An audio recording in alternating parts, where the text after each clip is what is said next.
முதல்ல தினமலர் ஆன்மீகம் நேயர்களுக்கு அனைவருக்கும் வணக்கம். நான் உங்கள் ஸ்ரீ சுபம் விஜயகுமார். இன்றைக்கி பார்த்திங்கன்னா முதல் சூரிய கிரகணம் பிப்ரவரி 17ஆம் தேதி வருது.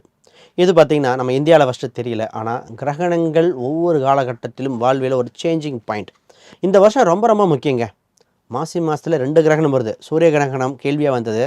அதுலேருந்து 15 நாள் கூட இல்லை, சந்திர கிரகணம் வருது மார்ச் 3ஆம் தேதி.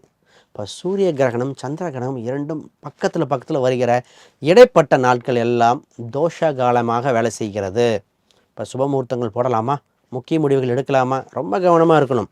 சார் கிரகணமாக முடிஞ்சிருது சார், ஒரு கிரகணம் மட்டும் அடுத்த கிரகணம் நெருங்கி வருது இல்லையா? கிரகணத்துக்கு முன்ன பின்ன ஒரு 3 நாளே ஒரு எஃபெக்ட் இருக்குங்க. இதாங்க விஷயம். நிறைய பேர் பிப்ரவரி மாதத்தில் நிறைய திருமணம் போட்டிருக்காங்க, நிறைய தவிர்த்துருக்கலாம். பட் அதுக்குண்டான ஜோதிடர்களை கேட்டு பரிகாரம் பண்ணிக்காங்க. இப்போ ஃபஸ்ட்டு விஷயத்துக்கு வருவோம். சார் சூரியன் கிரகணம், சூரியன்னா அரசுங்க, அரசாங்கம், தலைவர்கள், உலகத் தலைவர்கள், நம்ம ஆன்மா, நிர்வாகம். அப்போ இத்தனையும் பாதிக்க போகுதுன்னு அர்த்தம். உலக அளவில் பல மாறுதல்கள் வரப்போகுது. இன்றைக்கு அமெரிக்கா பல தொந்தரவுகள் கொடுத்து கொண்டிருக்கிறது. அங்கே இருக்கிற தலைவர்களுக்கு பாதிப்பு ஏற்பட வாய்ப்புண்டு. அப்போ அந்த தலைவர்கள் பல பிரச்சனைகள் சந்திக்கக்கூடியது. உலக அளவில் தலைவர்களிடம் மனக்கருத்துக்கள் ஏற்படுகிற காலகட்டம். அப்போ இந்த காலகட்டத்தில் அமெரிக்கா சம்பந்தப்பட்ட பொருளாதாரத்தை வலிமையாக இருக்கிற நாட்டில் சில போராட்டங்கள், மக்கள் போராட்டங்கள் வெகுண்டு எழுக வாய்ப்புண்டு. இதெல்லாம் காலகட்டம். இதே சந்திரன்னா மக்கள் மனநிலைமை, மக்கள் மனசு சம்மந்தப்பட்டது மாற வாய்ப்புண்டு. இந்த நேரத்தில் முதல்ல நிறைய இடத்துல நிலநடுக்கங்கள், பூகம்பங்கள் வர வாய்ப்புண்டு. பொதுவாக தலைநகரங்கள் நம்ம இந்தியாவில் டெல்லி, அப்புறம் அந்தந்த ஸ்டேட்டில் இருக்கிற இதெல்லாம் கொஞ்சம் கவனமாக இருக்க வேண்டிய காலகட்டம். சின்ன தொந்தரவு வரும். இந்த நேரத்தில் கவனிக்க வேண்டிய காலகட்டமாக இருக்கிறது. என்ன சார் இப்படி சொல்கிறோம்? பார்க்க தானே போகிறோம். அப்போ இந்த நேரத்தில் இதை கவனிக்கணும். சூரியன் பார்த்திங்கன்னா நிர்வாகம் சம்மந்தப்பட்ட, நிர்வாக சீர்கேடுகள் சம்மந்தப்பட்ட, நிர்வாகத்தில் நிறைய மாற்றங்கள் நடக்கக்கூடிய காலகட்டம்.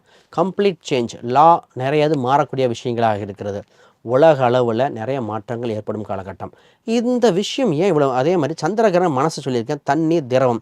அப்போ ஒரு திரவம் சம்மந்தப்பட்டதில் ஒரு கண்டெய்னர் லீக் ஆச்சு, ஆயில் லீக் ஆச்சு, ஒரு சில உயிரினங்கள் இதாகிறது.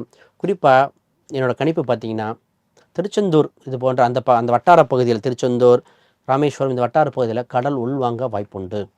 இதெல்லாம் அடிப்படை விஷயங்கள். இப்போ இது உலக அளவில் இருக்கே இப்படி நிலவும் வருதுன்னா, மனிதனாக இருக்கிற நமக்கு 12 ராசிக்கினர்களும் ஒவ்வொருத்தரும் இந்த கிரகண காலகட்டத்தில் தோஷ பரிகாரங்கள் செய்து கொள்ள ஆகவே வேண்டும், நிச்சயமாக. அப்போ குறிப்பாக இதில் பார்த்திங்கன்னா ஒவ்வொரு ராசிகள் அமையுது. எதுனா எந்தெந்த ராசி பண்ணால் நல்லாயிருக்கும்? பொதுவாக மேச ராசி நிச்சயமாக பண்ணியாகணும். அடுத்து மிதுனம், அதிக வலிமை பாதிக்கிற ராசி பார்த்திங்கன்னா சிம்ம ராசி. அடுத்து துலாம், அப்புறம் தனுசு, கும்பராசி தவற வரக்கூடாது. நிச்சயமாக தோஷ பரிகாரங்கள் பண்ணிக்கணும். இந்த 6 ராசிகள் என்னென்னா கிரகண காலத்துக்கு பின்னாடியோ போய் சிவ வழிபாடுகள் பண்ணிவிட்டு முக்கிய விஷயங்கள் எதிர்மேலாக இறைவனை மட்டுமே நாடிக்கொண்டிருக்கணும். இந்த தோஷ காலகட்டத்தில் தனக்கு ஏற்பட்ட பித்ரு தோஷம், மாத்திரு தோஷங்கள், இந்த மாதிரி தோஷத்தை விளக்கக்கூடிய காலகட்டமாக மாற்றிக்கலாம். இதே சூச்சம் பாருங்கள். ஒரு ஜாதகத்தில் சூரியன் ராகு, சந்திரன் ராகு, இல்லை சூரியன் கேது, சந்திரன் கேது சொல்லுவாங்க. உங்கள் குழந்தைய அப்பா வளரும்போது கூட இருக்க வேண்டாம், தனித்து வைங்க, இல்லை தத்து கொடுத்து எடுத்துருங்க. இந்த மாதிரி நடைமுறையில் இருக்கும். ஏன் இது சொல்கிறாங்க? அந்த குழந்தை ஜாதகத்திலேயோ இல்லை தந்தை ஜாதகத்திலேயோ ஒரு தோஷங்கள் இருக்கும்.